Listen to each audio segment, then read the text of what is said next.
Ruby Bridges was born on September 8, 1954, in Tylertown, Mississippi.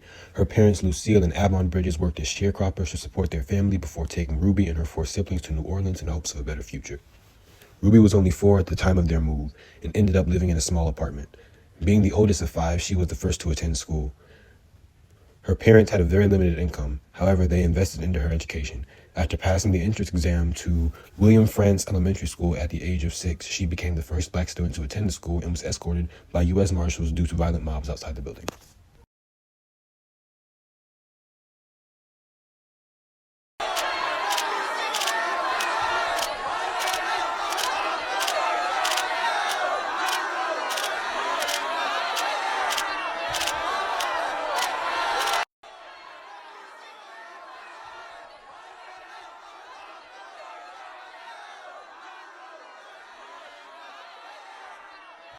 The brunette woman that beckons for Ruby to enter the class is Barbara Henry, the only teacher at William Frantz Elementary School who would accept Ruby as a student.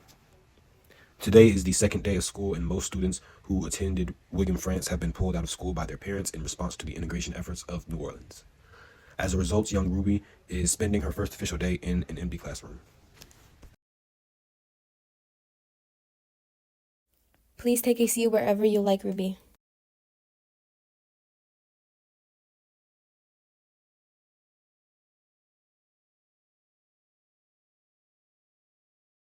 Today, we'll be going over basic division.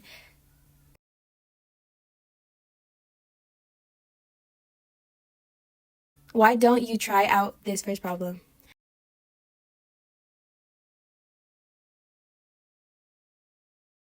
Why don't you come up to the front since it's just us?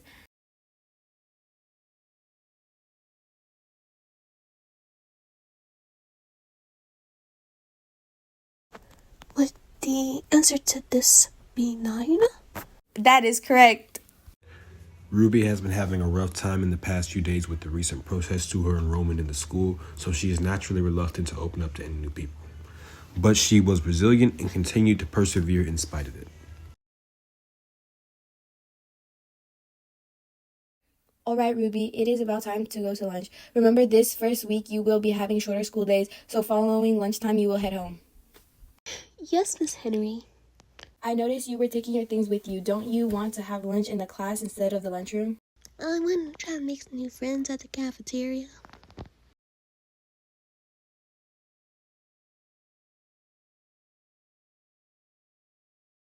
Of course, I'll see you tomorrow.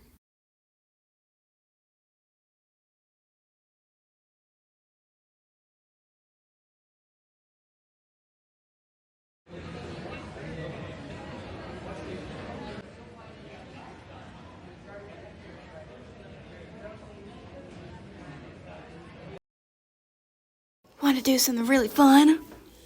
The look on her face will be priceless. We'll teach that colored girl about coming to our school.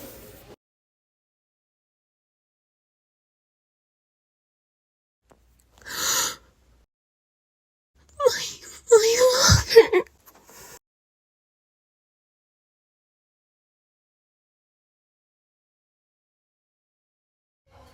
Today was the same as any other. The protests against Ruby's enrollment in the school continued to persist, and she trudged through the disarray with a solemn expression on her face.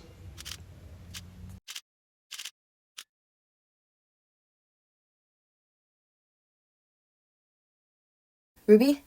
What happened, Ruby? Some kid trashed my locker and painted so many mean names on it. I'm sorry, Ruby. Folks Ruby are wanted ignorant to these believe days. her, but she was Someone just too down in the fills dumps to their be hearts receptive to what she full was of saying.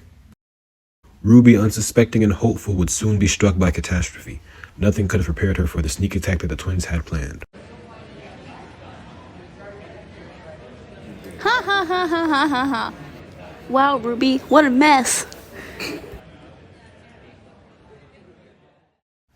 Ruby stumbled into the kitchen where her mother, Lucille, was watching the oven.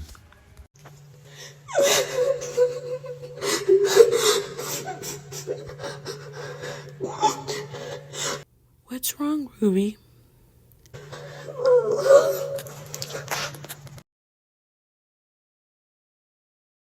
Oh, Ruby, come here. I should have had this conversation with you long ago. There are people in this world who will hate you just because you look different than them, just because you are of a different shade than them. They hate what they do not understand, and they fear that which is unlike them. There's not much you can do to change the way they think about you. One thing you can do is keep your head held high and know that you will persevere. You are the first African American student at William Frantz Elementary School, and you will be the spark that ignites changes for generations to come. Yes, Mama, I can.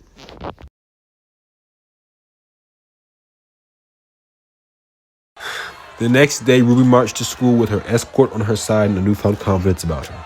She marched through the school, ignoring the whispers and insults being thrown at her as she walked towards Mrs. Henry's class.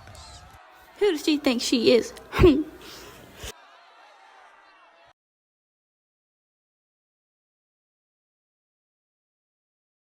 Hello, Ruby. Are you ready to begin? As ready as I'll ever be.